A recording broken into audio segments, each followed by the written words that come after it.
In a significant development that signals a potential de-escalation of trade tensions, the European Union has suspended its retaliatory 25% tariffs on U.S. goods for a 90-day period.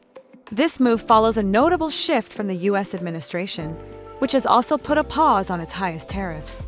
European Commission President Ursula von der Leyen, while not directly referencing the EU countermeasures in her initial statement, expressed a positive reception to the 90-day pause initiated by the U.S. government. She further emphasized the EU's readiness to engage in trade negotiations with the U.S. during this 90-day window. Until July, EU exports to the U.S. will be subject to a 10% duty, marking a reprieve from the briefly enforced 20% reciprocal tariff rate. It's important to note, however, that the U.S.'s existing 25% tariffs on steel, aluminum, and cars remain in effect.